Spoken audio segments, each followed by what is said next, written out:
Hello students, myself Jitendra Shukla. पिछले video में हमने देखा था कि अगर कोई galvanic cell 1.1 volt current produce कर रहा है, अगर उसमें मैं एक्सटर्नल वोल्टेज अप्लाई कर दूं तो उसके फंक्शन में फ़र्क पड़ जाएगा। चलिए आज हम देखते हैं कि गैल्वेनिक सेल का ई नॉट सेल की वैल्यू कैसे कैलकुलेट करते हैं और स्टैंडर्ड हाइड्रोजन इलेक्ट्रोड कैसे कैलकुलेट किया जाएगा। चलिए सबसे पहले एक गैल्वेनिक सेल बनाने की यहाँ कोशिश करते हैं। यस, लेट अस सी। ये मैंने 2 सेल बना दिए हैं और यहाँ पर मैं जिंक का एक रॉड रख देता हूँ और यहाँ पर जिंक का ही कोई सॉल्ट का सॉल्यूशन एक्वस रख देते हैं और इसको मैं रख देता हूँ कितना 1 मोलर। अगर 1 मोलर है तो स्टैंडर्ड हो जाएगा। और यहाँ पर क्या करते हैं, यहाँ पर कॉपर का मैं रॉड रख देता हूँ। आप यहाँ पर कॉपर की जगह कोई भी मेटल रख सकते हैं, सिल्वर रख सकते हैं। जो जिंक से कम रिएक्टिव हो वही वाला हमेशा कैथोड बनता है, ऐसा हमने पढ़ा हुआ है। और यहाँ क्या रख लेते हैं, कॉपर सल्फेट का एक्वस सॉल्यूशन और ये 1 मोलर। ये गैल्वेनिक सेल मैं बना रहा हूँ, डेनियल सेल भी कहते हैं इसको। ये 2 सेल हैं। अब आप देखिएगा यहाँ पर पोटेंशियल डिफरेंस कब डेवलप हो जाएगा, जब मैं इन दोनों को कनेक्ट कर देता हूँ वायर के थ्रू और यहाँ पर एक लगा देता हूँ वोल्ट मीटर। तो आप देखेंगे कि इलेक्ट्रॉन जिंक से कॉपर की तरफ जाना शुरू कर देता है और करंट वहाँ से यहाँ आता है। तो आप ये समझ रहे होंगे, ऐसा हम लोगों ने पहले भी पढ़ चुके हैं कि करंट का डायरेक्शन है। और यहाँ पर मैं सॉल्ट ब्रिज बनाने की कोशिश करता हूँ। देखिएगा तो ये सॉल्ट ब्रिज है। सॉल्ट ब्रिज का फंक्शन हम लोगों ने पढ़ा है कि इलेक्ट्रिकल न्यूट्रलिटी को बना के रखता है। ये गैल्वेनिक सेल है। यहाँ पर लेफ्ट साइड में जो बना है इसको लोन के हिसाब से, लोन हम लोगों ने पहले पढ़ा हुआ है। लोन LOAN, लोन क्या होता है, लोन माने लेफ्ट ऑक्सीडेशन एनोड निगेटिव। चलिए आप देख रहे होंगे क्या है लोन, क्या है लेफ्ट ऑक्सीडेशन एनोड निगेटिव। तो ये क्या है सर, यस। यहाँ पर क्या हो रहा है, धीरे धीरे आप देखेंगे कि जिंक रॉड क्या हो जा रहा है, धीरे धीरे थिनर होता जा रहा है। क्यों? क्योंकि जिंक रॉड डिजॉल्व हो रहा है। क्या हो रहा है, यहाँ पर रिएक्शन होगी जिंक से, क्या बनेगा, ये Zn2+ बनता जा रहा है। और इस रिएक्शन को क्या कहते हैं, ऑक्सीडेशन हाफ रिएक्शन कहते हैं। ऑक्सीडेशन हाफ सेल ये है जहाँ पर इलेक्ट्रॉन का लॉस्ट हो रहा है। और ये क्या है, रिडक्शन हाफ सेल। ध्यान रखेंगे रिडक्शन हाफ सेल क्यों है सर, कॉपर 2+ ये कॉपर आयन, सॉल्ट का कॉपर आयन 2 इलेक्ट्रॉन ले करके क्या बन जा रहा है, कॉपर सॉलिड बन जा रहा है। यहाँ पर ये क्या है, यहाँ पर ये सॉलिड है और यहाँ पर ये एक्वस बन जा रहा है। चलिए ये ऑक्सीडेशन हाफ सेल है और ये रिडक्शन हाफ सेल है, ये उसकी रिएक्शन है। अच्छा, अगर मैं इस सेल को रिप्रेजेंट करना चाहूँ तो क्या करते हैं, बोलिए। ऑक्सीडेशन हाफ सेल को यहाँ शो कर देता हूँ। कैसे शो कर देता हूँ, इसका रिप्रेजेंटेशन गैल्वेनिक सेल कैसे करेंगे, बिल्कुल सिंपल है। Zn से Zn2+ बन रहा है तो उसको लिख दिया जाए, यहाँ जो हो रहा है वही लिख दिया जाए, Zn2+ और यहाँ क्या हो रहा है, यहाँ पर हो रहा है Cu2+ 2Cu। तो देखिएगा ये क्या हो रहा है, यहाँ पर एक और इसका शॉर्टकट ट्रिक है रिप्रेजेंट करने का। क्या ट्रिक है कि आप ध्यान रखें, एनोड, ये एनोड है A और यहाँ पर ब्रिज लगा दीजिए। कौन सी ब्रिज, यस, हावड़ा ब्रिज नहीं, सॉल्ट ब्रिज है ये। और यहाँ पर क्या हो जाएगा, ABC, A फॉर क्या हो जाएगा, इसका ट्रिक याद रखेंगे भाई, ये ट्रिक है। क्या है, ये एक ट्रिक है। A for anode, B for bridge हो जाएगा, ध्यान रखेंगे। और C फॉर क्या हो जाएगा, कैथोड। तो हमें क्या मिला कि हमें किसी गैल्वेनिक सेल का रिप्रेजेंटेशन है, हालांकि हम पढ़ चुके हैं। तो ये ट्रिक हमें कहता है कि ABC, एनोड पहले, फिर ब्रिज और फिर क्या मिलेगा, फिर मिलेगा कॉपर, दैट इज कैथोड। चलिए ये तो बात हो गई प्रेजेंटेशन ऑफ गैल्वेनिक सेल। अच्छा, अब इसका सेल का रिएक्शन मैं लिखता हूँ तो क्या होगा, मैं यहाँ पर लिख लेता हूँ सेल रिएक्शन क्या होगा, सेल रिएक्शन क्या होगा।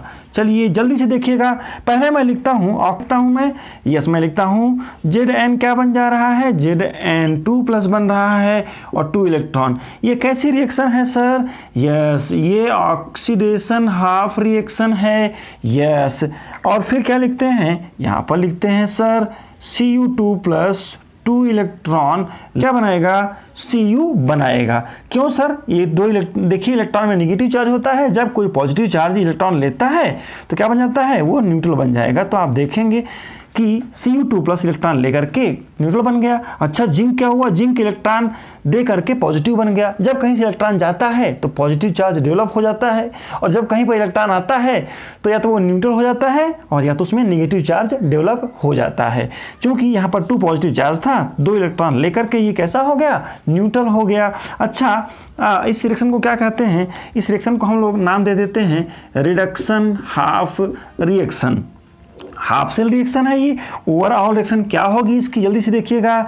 जो लेफ्ट साइड में है उसको लेफ्ट साइड में लिख दीजिए, और एरो के जो राइट साइड में है उसको राइट साइड में लिख दीजिए। तो हमें क्या मिलेगा सर, जिंक, यस। यहाँ क्या मिलेगा, Cu2 प्लस, यहाँ क्या मिलेगा 2 इलेक्ट्रॉन, और प्रोडक्ट साइड में क्या है, जल्दी से देखिए। यस क्या है सर, Zn2 प्लस है, और क्या है सर, कॉपर है, और क्या है 2 इलेक्ट्रॉन। देखिए इलेक्ट्रॉन यहाँ भी है, यहाँ भी है, इसको आप कैंसिल कर सकते हैं।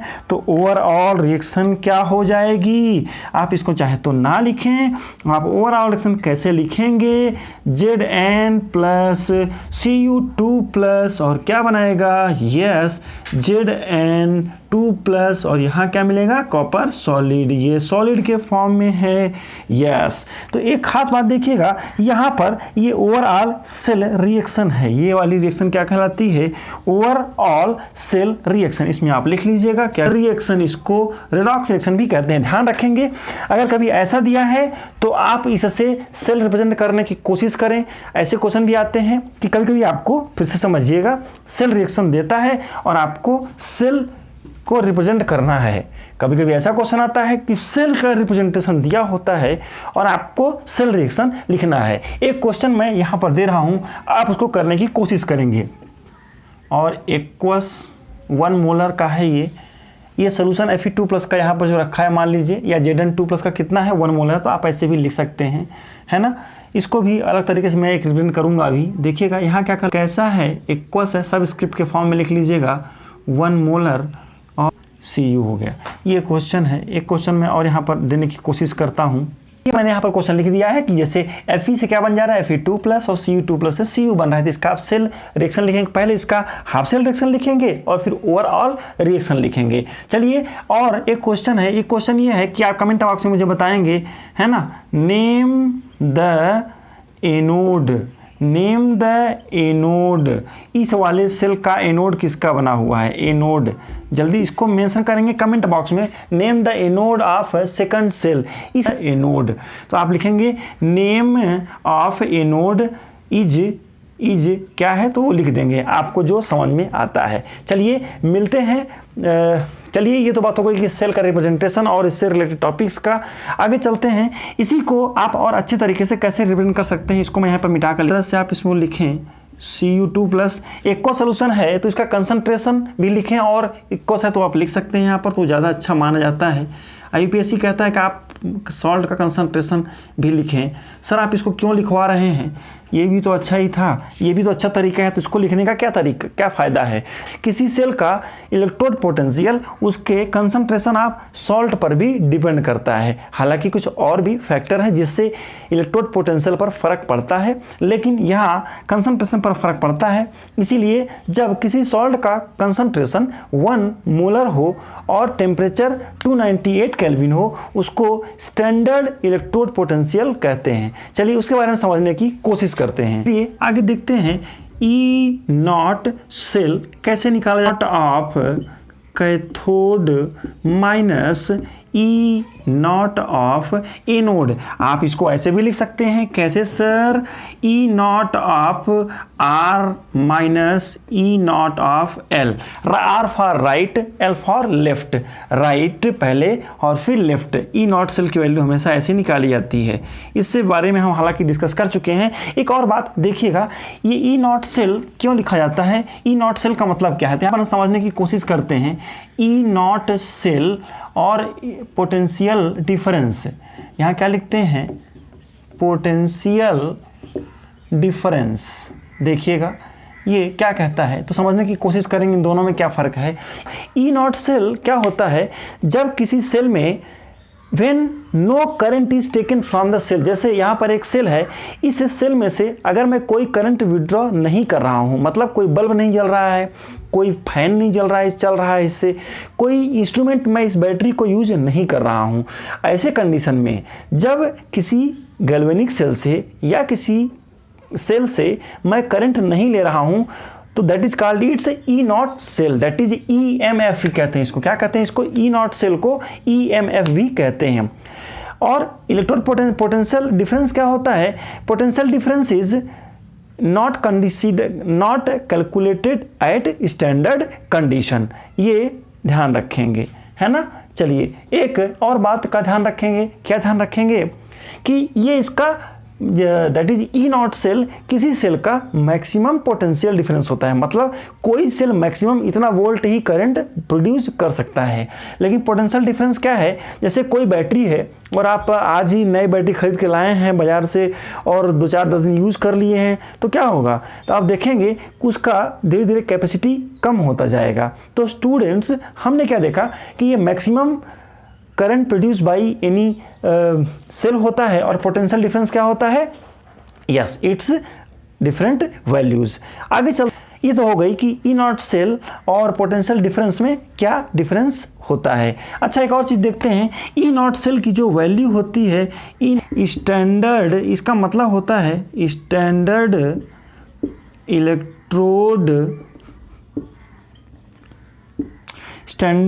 इलेक्ट्रोड पोटेंशियल कहते हैं इसको, स्टैंडर्ड इलेक्ट्रोड पोटेंशियल कहते हैं। स्टैंडर्ड क्यों कहते हैं? क्योंकि यहाँ पर कंसंट्रेशन क्या होता है? कंसंट्रेशन ऑफ सेल 1 मोलर होता है। यस, और टेम्परेचर कितना होता है भाई? टेम्परेचर 298 केल्विन होता है। और प्रेशर कितना होता है भाई? प्रेशर इज नियरली 1 बार। ये थोड़ा ध्यान रखेंगे, स्टैंडर्ड कंडीशन में है तो ई नॉट सेल है। लेकिन एक बात है, क्या अगर मान लीजिए कंसंट्रेशन 1 मोलर नहीं है, जैसे मैंने यहाँ पर लिया है 1 मोलर, अगर 1 मोलर नहीं है तो आप ई नॉट सेल या E naught R, E naught L नहीं लिखेंगे, ध्यान रखेंगे। अगर टेम्परेचर भी 298 केल्विन नहीं है तब इसका आयन का मोबाइलिटी अलग होगा और उस कंडीशन को हम लोग स्टैंडर्ड इलेक्ट्रोड पोटेंशियल नहीं कहते हैं। तो ये इलेक्ट्रोड पोटेंशियल 2 तरह का हो सकता है, इसको मैं मिटाता हूँ। इलेक्ट्रोड पोटेंशियल है ना, स्टैंडर्ड इलेक्ट्रोड पोटेंशियल जो हमने यहाँ पर लिखा है, और दूसरा क्या हो सकता है? नॉन स्टैंडर्ड इलेक्ट्रोड और क्या भाई? पोटेंशियल। चलिए, तो यहाँ पर क्या होता है? SEP स्टैंडर्ड इलेक्ट्रोड पोटेंशियल और नॉन स्टैंडर्ड। तो ये कब होता है? ये जब होता है जब टेम्परेचर कितना हो? 298 केल्विन, यहाँ पर हमने देख लिया है, और प्रेशर कितना हो? 1 बार हो। हालांकि प्रेशर का फर्क लिक्विड और सॉलिड में नहीं पड़ता है। चलिए, और कंसंट्रेशन कितना हो? कंसंट्रेशन शुड बी 1 मोलर, 1 मोल पर लीटर। ध्यान रखेंगे, मोलैलिटी नहीं, मोलैरिटी होना चाहिए भाई। और यहाँ पर क्या है? यहाँ पर आप ये कह सकते हैं, यहाँ पर मिलेगा कि temperature is not equal to 298 kelvin. अरे भाई, हायर टेम्परेचर हो या ज़्यादा हो, T should not be equal to this 1। Pressure भी क्या हो सकता है? 1 बार ना हो, ध्यान रखेंगे। 1 बार या 1 ATM लगभग एक ही है। और आप देखेंगे कंसंट्रेशन फॉर क्या है? कंसंट्रेशन भी 1 मोलर ना हो, तो उसके लिए नॉन स्टैंडर्ड इलेक्ट्रोड पोटेंशियल हम यूज करते हैं। तो students, non standard electrode potential को भी कैलकुलेट किया जा सकता है, लेकिन आज हम पढ़ने वाले हैं स्टैंडर्ड इलेक्ट्रोड पोटेंशियल को कैसे कैलकुलेट किया जा सकता है। चलिए, इसको अब देखते हैं कि इसका ई नॉट सेल कैसे निकाला जाए। इसके लिए रिडक्शन हाफ सेल का ई नॉट सेल की ई नॉट पता होना चाहिए और इसका भी स्टैंडर्ड पोटेंशियल पता होना चाहिए। ई नॉट सेल को हम कैसे रिप्रेजेंट करते हैं? यहाँ पर ये जो सेल हमने बनाया है, ये क्या है? रिडक्शन के फॉर्म में लिखते हैं तो ये क्या बना है सर? ये Cu2 प्लस से Cu है और minus E not of Zn 2 plus से Zn है। देखिएगा ई नॉट की वैल्यू हमेशा रिडक्शन के फॉर्म में ही लिखी जाती है। अगर ऑक्सीडेशन के फॉर्म में दिया है तो आप उसको रिडक्शन के फॉर्म में चेंज कर लें। ध्यान रखेंगे ई नॉट सेल की वैल्यू इसकी, अब इन दोनों की वैल्यू पता हो तो आप आसानी से सॉल्व कर लेंगे और आपको इस पूरे सेल का यहाँ पोटेंशियल डिफरेंस कितना आएगा निकल आएगा। वैसे आपको मैं बता दूं कि इस सेल को नापा गया है एक्सपेरिमेंटली और ये 1.1 वोल्ट करंट प्रोड्यूस करता है। इसकी वैल्यू कितनी आएगी, ई नॉट सेल की वैल्यू यहाँ पर आएगी 1.1 वोल्ट आएगी। लेकिन सर इसकी वैल्यू पता कैसे करेंगे? देखिएगा ये इस वाले सेल की वैल्यू या इस वाले सेल की वैल्यू, इन दोनों सेल की इंडिविजुअल वैल्यूज़ को कैसे पता करेंगे? एक्चुअली किसी सेल का इंडिविजुअल वैल्यूज़ कैलकुलेट नहीं किया जा सकता है। क्यों सर? इसके लिए हमें एक रेफरेंस चाहिए। जैसे रेफरेंस का मतलब क्या है, ऐसे समझिए आप, जैसे हमने कहा कि भाई he is better than him, है ना, कोई किसी से अच्छा हो सकता है तो अब किसी से कंपेयर करना पड़ेगा ना भाई, है ना। जैसे हमने कहा कि इनकी हाइट इनसे ज़्यादा है, किससे ज़्यादा है भाई, है ना। कौन छोटा है कौन बड़ा है कैसे डिसाइड करते हैं? इसके लिए हम लोग कुछ स्केल यूज़ करते हैं। जैसे आप कहीं घूमने गए हैं और वहाँ कुछ स्टैच्यू आपने देखा और उस स्टैच्यू के बारे में यहाँ आकर के अपने नेटिव प्लेस में एक्सप्लेन करना चाहते हैं, तो आप क्या बताएंगे कि वो स्टैच्यू कितनी बड़ी थी? तो आप क्या करेंगे? बोलेंगे यार हमारे गांव में जो माउंटेन है इसके थोड़ा सा कम हाइट की थी या इससे बड़ी थी। कुछ न कुछ तो चीज़ आप लोकल चीज़ यूज़ करेंगे जो रेफरेंस के लिए करेंगे, जिससे हम ये समझ पाएंगे कि वो जो स्टैच्यू आप देख कर आए हैं वो कितनी बड़ी है। तो रेफरेंस के लिए करते हैं, है ना। तो चलिए इसीलिए हम लोग इनकी स्टैंडर्ड वैल्यू को निकालने के लिए कुछ स्टैंडर्ड इलेक्ट्रोड यूज़ करते हैं। उसको कहा जाता है स्टैंडर्ड हाइड्रोजन इलेक्ट्रोड। IUPAC ने 1953 में ये रिकमेंड कर दिया कि किसी भी सेल का ई नॉट वैल्यू, किसी भी इंडिविजुअल सेल का, इंडिविजुअल हाफ सेल का E not cell value standard hydrogen electrode से कैलकुलेट की जाएगी। तो ये स्टैंडर्ड हाइड्रोजन इलेक्ट्रोड क्या होता है देखिएगा की कोशिश करते हैं। ये क्या होता है सर? देखिएगा इसको सिंपल सा इसका कंस्ट्रक्शन है। देखिएगा एक बीकर लिया मैंने, स्टैंडर्ड हाइड्रोजन इलेक्ट्रोड को SHEC भी कहते हैं। इंग्लिश वाले सर के सामने सी मत कहिएगा, सी का मतलब वो सोचने कि किसी फीमेल के लिए हम लोग इंग्लिश में यूज़ करते हैं सी ही, है ना, ठीक है, उसके समझने के लिए है बस कि स्टैंडर्ड हाइड्रोजन इलेक्ट्रोड क्या है सर। ये एक बीकर लिया मैंने और इसमें हम क्या करते हैं, इसमें हाइड्रोजन गैस को पास करना है। तो मैंने यहाँ पर इस तरह का एक इन्वर्टेड ट्यूब ले लिया, एक ध्यान रखेंगे। तो मैंने क्या कर दिया, यहाँ पर से मैंने इसमें इस तरह से अरेंज कर दिया। तो यहाँ पर मैं क्या पास कर रहा हूँ, H2 गैस। कौन सी गैस है भाई? H2 gas. और प्रेशर कितना है? 1 बार प्रेशर पर है। और यहाँ पर मैंने ये लिक्विड सोल्यूशन फिल कर दिया। क्या फिल कर दिया सर? इसको मैं लिख देता हूँ H+ आयन। H+ कितना? 1 मोलर। अरे मैं क्या रख सकता हूँ? HCl रख सकता हूँ। मैं यहाँ पर H2SO4 रख सकता हूँ। H2SO4 रखने में दिक्कत है क्या सर? H2SO4 रखोगे तो एक H2SO4 दो आयन दे देगा आपको, इसलिए H2SO4 को अवॉइड करते हैं, HCl रखते हैं। HCl का 1 मोलर आयन है। अगर H2SO4 का 1 मोलर आयन आपने ले लिया है तो 2 मोलर H+ आयन देगा, ऐसा हम समझ चुके हैं। चलिए ठीक है। गैस यहाँ पर जब आता है तो यहाँ पर एक प्लेटिनम का एक इलेक्ट्रोड लगा देता हूँ।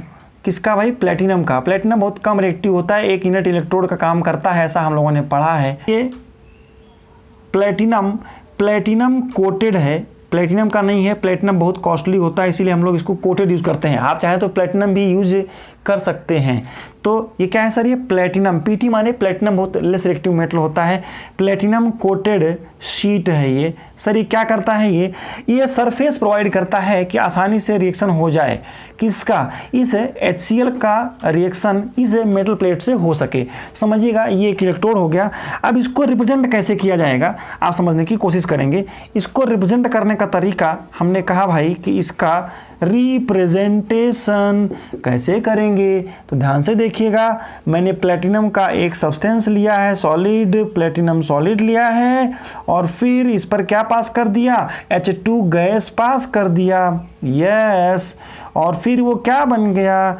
H+ बन गया। तो ध्यान से देखिएगा, ये क्या है sir? It is the oxidation हो रहा है कि रिडक्शन हो रहा है? यहाँ पर ऑक्सीडेशन हो रहा है। अच्छा, अब ये हो गया स्टैंडर्ड हाइड्रोजन इलेक्ट्रोड कहते हैं, इसको कुछ ज़्यादा खास नहीं है इसमें। अब आपको एक चीज़ बस ध्यान रखना है। क्या ध्यान रखना है? यहाँ पर स्टैंडर्ड कंडीशन होनी चाहिए। यहाँ एक चीज़ का ध्यान रखना है कि कंडीशन स्टैंडर्ड होनी चाहिए। क्या condition sir? Yes, temperature 298 kelvin होना चाहिए और प्रेशर 1 बार होना चाहिए और इसका HCl का कितना होना चाहिए? 1 मोलर होना चाहिए। ये ध्यान रखेंगे, इसकी बात मैं कर रहा हूँ सर इसके से क्या हो जाएगा? देखिएगा, ये एक रेफरेंस सेल है और इसका जो E0 सेल की वैल्यू होती है कैसी होती है? इसको मैं रिडक्शन के फॉर्म में लिखता हूँ तो क्या हो जाएगा? आप इसको लिखेंगे, कैसे लिखेंगे?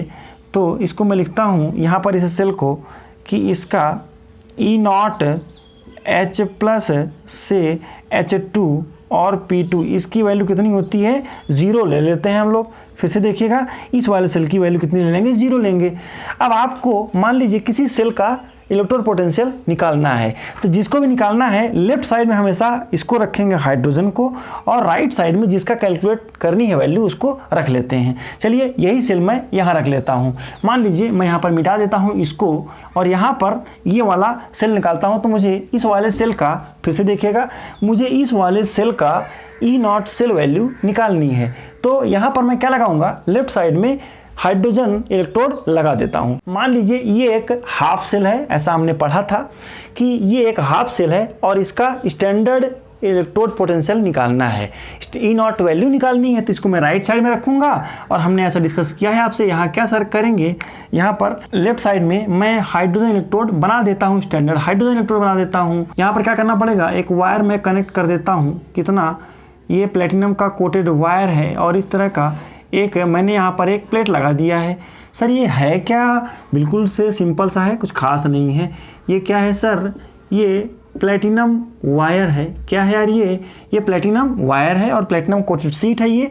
अच्छा, इन दोनों को आपस में मैं कनेक्ट कर देता हूँ। यस, ये है।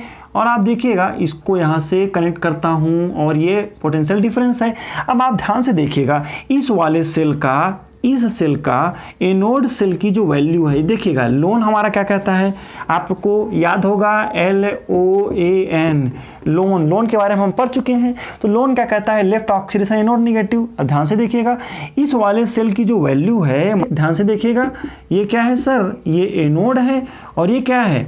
बोलिए, यहाँ पर क्या हो रहा है? ये क्या है? ये है कैथोड। फिर से देखिएगा, ये एनोड हाफ सेल है और ये कैथोड हाफ सेल है। देखिएगा E0 सेल की वैल्यू। अब चलिए, ये मैंने इस सेल का मुझे निकालना था वैल्यू, इस वाले सेल की मुझे E0 सेल की वैल्यू निकालनी है कैथोड वाले की, और मैंने एनोड पर क्या लगा दिया है? SHE। तो ध्यान से देखिएगा, E0 सेल की वैल्यू, ये पोटेंशियल डिफरेंस जितना दिखाएगा, वोल्ट मीटर मुझे जितना वैल्यू दिखाएगा, तो मान लीजिए यहाँ पर मुझे वोल्ट मीटर वैल्यू दिखा रहा है 0.34 वोल्ट। E0 सेल की वैल्यू यहाँ लिख दूंगा और एनोड की वैल्यू कितनी है? एनोड की वैल्यू होगी 0। सर क्यों? क्योंकि स्टैंडर्ड हाइड्रोजन इलेक्ट्रोड को मुझे कितना मानना है? 0 लेना है सर। क्यों सर? ये स्टैंडर्ड है, ये स्टैंडर्ड हाइड्रोजन इलेक्ट्रोड को आर्बिट्रली 0 मान लिया गया है और इसके रिस्पेक्ट में कुछ किसी की वैल्यू पॉजिटिव होती है और किसी की निगेटिव। सर कैसे? तो E0 सेल की वैल्यू यहाँ कितनी है? मान लीजिए इतनी है, 0.34 वोल्ट। E0 कैथोड है किसका? आपका कैथोड हमारा बना हुआ है Cu, कैथोड बना हुआ है Cu2+ Cu माइनस एनोड किसका बना हुआ है? एनोड बना हुआ है। किसको कैसे रिप्रेजेंट करते हैं? एनोड। कभी कभी इसका रिप्रेजेंटेशन आता है, आप थोड़ा ध्यान रखेंगे। H+ से H2 और P2 हमेशा E0 की वैल्यू रिडक्शन के फॉर्म में लिखी जाती है, ध्यान रखेंगे। H+ H2 P2। सर ये क्या है? ये इस सेल का डाटा मैंने लिख दिया है। इसकी वैल्यू है 0.34 वोल्ट है, यहाँ वोल्ट मीटर दिखा रहा है। इसकी वैल्यू मुझे निकालनी है, तो इसको मैं एज इट इज लिख देता हूँ और इसकी वैल्यू क्या होगी? -0। इट मीन्स -0 लिखो या ना लिखो, इस मीन्स इस सेल की E0 वैल्यू कितनी होगी? Cu2+ Cu की 0.34 वोल्ट होगी और पॉजिटिव वैल्यू आई है। चलिए, तो ये तो बात हो गई कि किसी सेल का E0 सेल की वैल्यू कैसे निकालेंगे। जिस किसी सेल का E0 वैल्यू निकालना हो उसको आपको यही राइट साइड में रखना पड़ेगा। पड़ेगा, ध्यान रखेंगे। क्या ध्यान रखना पड़ेगा, एक लाइन में अच्छे से इसको लिख लीजिएगा। क्या लिखेंगे यहाँ पर, ये लिखेंगे कि the cell whose E0 value need to calculate it should be kept to the right side. SHE that standard hydrogen electrode हमेशा लेफ्ट साइड में रखा जाता है। अच्छा, ऐसे और भी कुछ क्वेश्चंस को सॉल्व करने की कोशिश करिएगा, जिससे कि किसी सेल का रिप्रेजेंटेशन कैसे करेंगे और कैसे आप अरेंज करेंगे। कई बार ऐसे क्वेश्चन आया करते हैं कि what is the correct arrangement to find out the E0 cell of any particular electrode.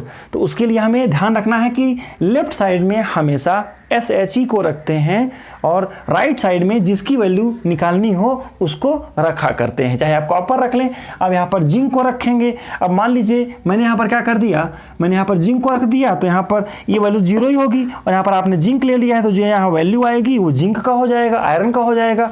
चलिए, ये तो बात हो गई। आज के इस वीडियो में हमने ये समझा कि किसी सेल को, गैल्वेनिक सेल को रिप्रेजेंट कैसे करेंगे और स्टैंडर्ड हाइड्रोजन इलेक्ट्रोड क्या होता है, और स्टैंडर्ड हाइड्रोजन इलेक्ट्रोड से किसी सेल का E0 वैल्यू कैसे निकाल सकते हैं। चलिए, इससे रिलेटेड इस तरह से कुछ क्वेश्चंस को सॉल्व करने की कोशिश करेंगे।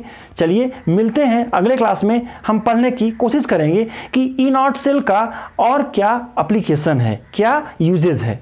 Thank you.